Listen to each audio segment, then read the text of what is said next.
All right, guys, back for another video. Sterling here, obviously from Trader Dale. And in this video, we're going to talk about the prop firm evaluation process, how to succeed. In a prior video, we talked about kind of the basic rules that are required to pass an evaluation.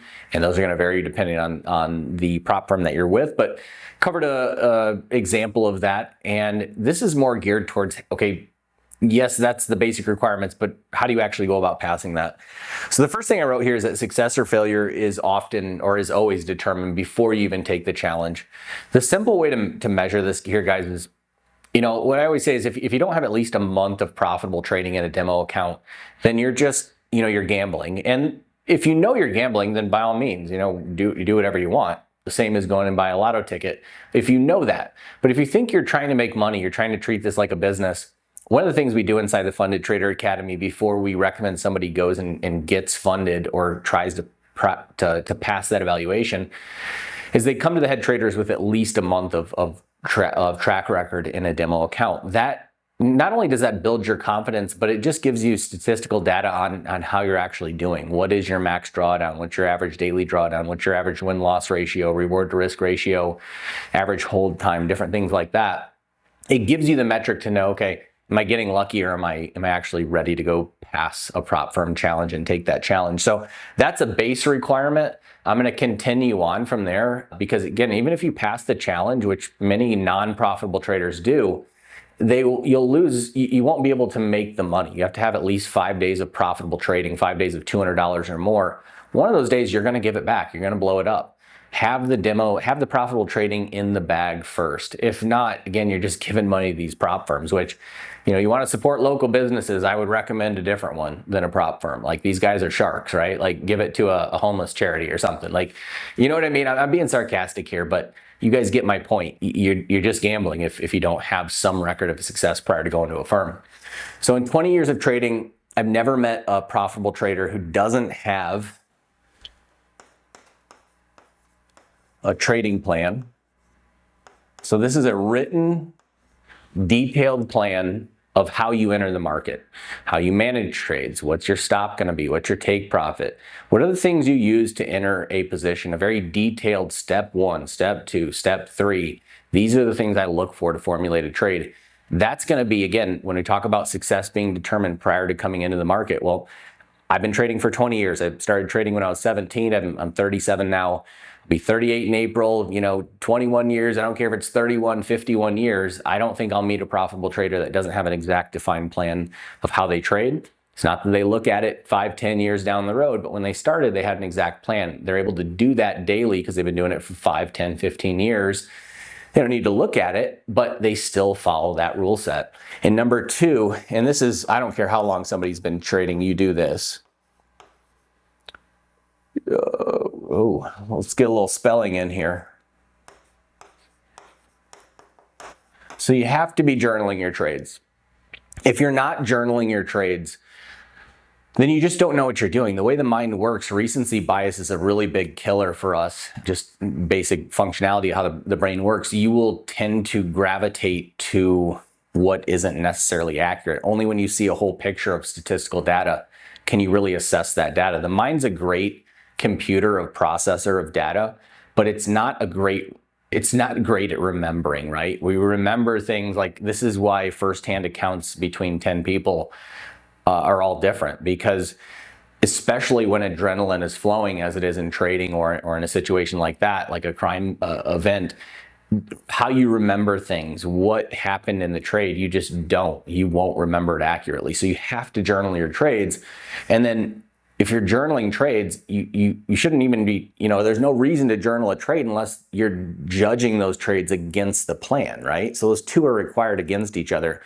You journal to see if the plan's working, and then you assess the journal at the end of the month to see whether you're following that plan. Okay, it's 2 steps. 1, am I following the plan? That's often 95% of the time not the case.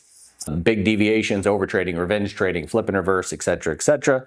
But the second thing is, okay, yeah, I'm following the plan. Now, does it work? So this is how you're assessing and making progress in this series. This is all prior to taking the prop firm evaluation. If you haven't done this yet, you can't expect success from a prop firm.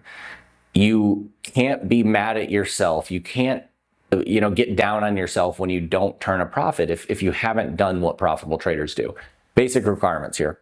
So once these are in place, we then prove profitability on a demo account. Like I talked about, having at least a month of profitability is a good starting point. If you can't make money in a demo account, you will not make money live. I promise you, from a couple factors. One, the emotional factor of demo trading, it's significantly easier. It doesn't pull on your emotions. The trade runs. You don't have the fear of giving it back. Greed's not so much in place. You're just more able to think and act logically in a demo account. Number two is the environment itself. You're not going to have slippage in a demo account. All your stops are going to get honored. Your entries are going to get honored. It's an easier environment from that perspective as well. So moving on with this here, if you're taking 1 to 3 trades per day, this is why I say a month. If you're taking 1 to 3 trades per day, profitability can be determined rather quickly. In my opinion, a 20+ day track record is a good minimum to have in place before going live. So that's a repeat, not going to spend a whole lot of time on that. Hey guys, before we go on to the next point, I wanted to spend 30 seconds just to show you the Funded Trader Academy.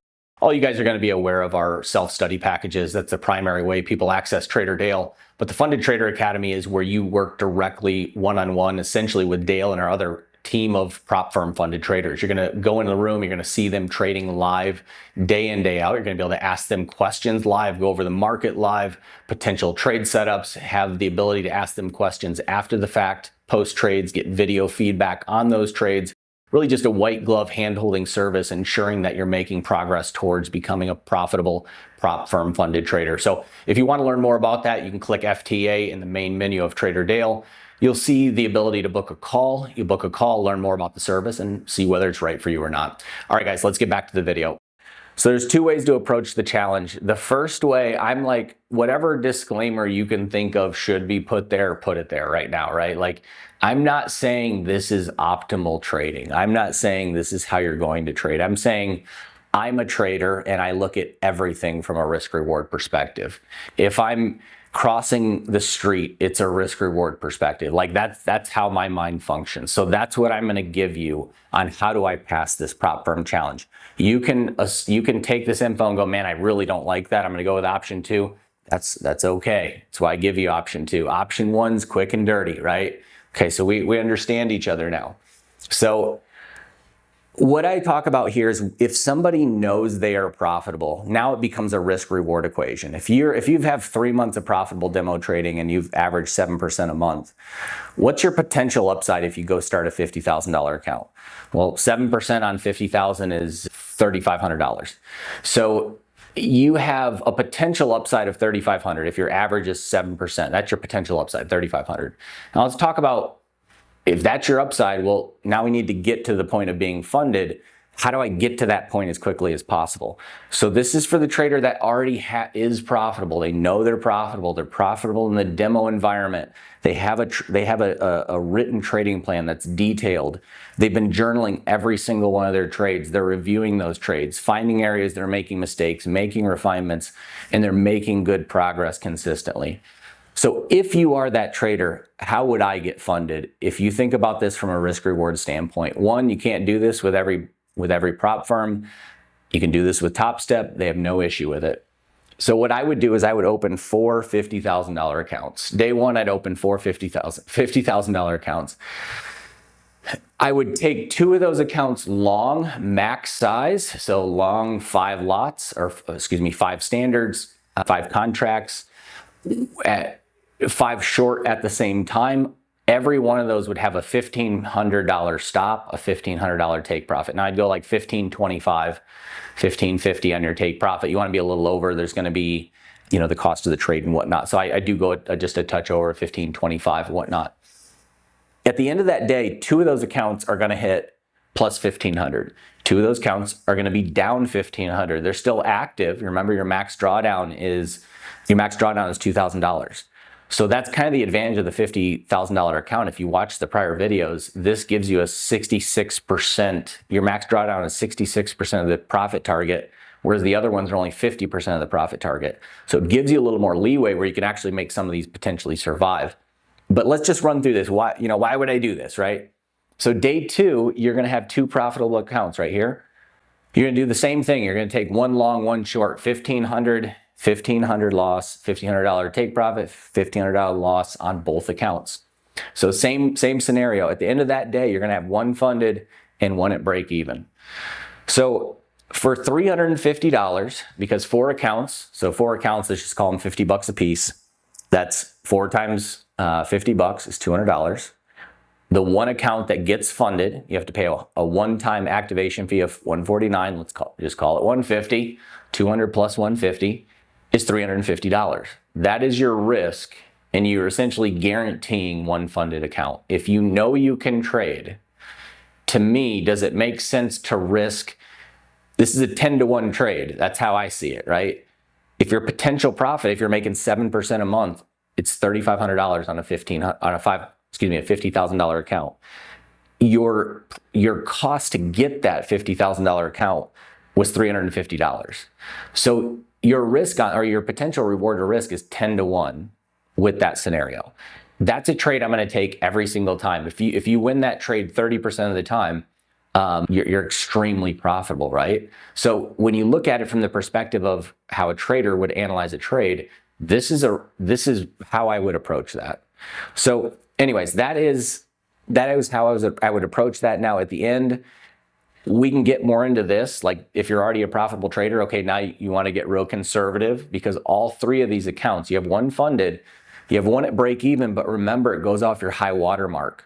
So the first day you were up $1,500. That means your max loss is -$500. It's still $2,000, but it's only -$500 and you're at break even.